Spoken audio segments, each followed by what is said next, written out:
দেশের সামনে বৃদ্ধির জন্য, অর্থনৈতিক সক্ষমতার জন্য সময়ে যুদ্ধ করে দেশের স্বাধীনতা অর্জন করেছেন। আপনাদেরকে, বিশেষ করে সনাতন ধর্মী ভাই বোনদেরকে অনেক বেশি ত্যাগ স্বীকার করতে হয়েছে। কাদের হাতে?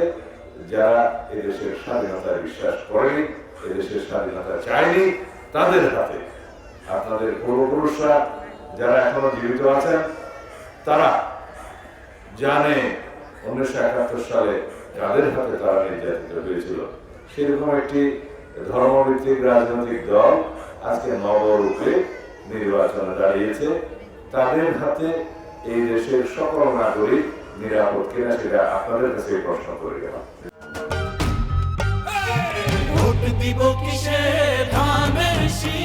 রাজনৈতিক দলটি ধর্মভিত্তিক রাজনৈতিক দল, তারা একজন নারীকেও এবার জাতীয় সংসদে সরাসরি মনোনয়ন দেয় নাই। অথচ তারা বলে নারীদের উন্নয়নের কথা মুখে, কিন্তু নারী স্বাধীনতায় তারা বিশ্বাস করে না, নারীদের ক্ষমতায়নে তারা বিশ্বাস করে না, নারীদের একটি আসনেও তারা সরাসরি মনোনয়ন দেয়নি, এবং নারী নেতৃত্বের ক্ষেত্রে তাদের অনেক রকমের সংরক্ষণশীলতা আছে।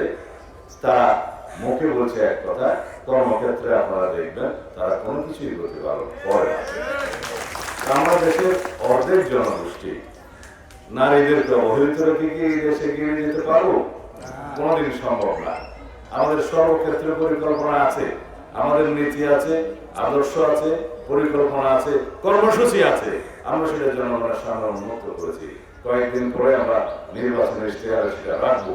এই দেশের সনাতন ধর্মের ভাই বোনদের যে সমস্ত দাবি আছে, ন্যায্য দাবি আছে, সকল বিষয়গুলো আমরা আপনাদের কেন্দ্রীয় নেতৃত্বের সাথে আলোচনা করে আমাদের ইশতেহার অন্তর্ভুক্ত করেছি।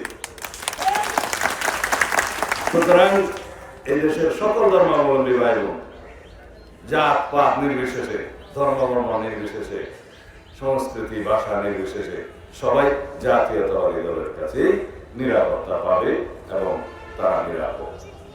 যাদের আদর্শ নাই, যাদের কর্মসূচি নাই, তারা শুধু বলছে যে ওই মাথায় ভোট দিলে স্বর্গে যাবে, জান্নাতে যাবে। এটা যার যার ধর্ম মতে তারা ধর্ম পালন করবে, পরকালের সিদ্ধান্ত একমাত্র আল্লাহ রাব্বুল আলামিন নেবে। কোন মানুষ, কোন পার্টি, কোন আদমিকে এই সিদ্ধান্ত দিতে পারে? সুতরাং এটা সরাসরি তাদের প্রতারণা, জনগণের সাথে প্রতারণা। আমরা জনগণের সামনে প্রতিশ্রুতি দিচ্ছি এবং সেই প্রতিশ্রুতি আমরা বাস্তবায়ন করব, এবং সেই প্রতিশ্রুতি বাস্তবায়ন যোগ্য কিনা সেটা সকল মানুষ বুঝতে পারে। আমরা অত্যন্ত সহজ সরলভাবে জনগণের সামনে সেই সমস্ত পরিকল্পনা উত্থাপন করছি।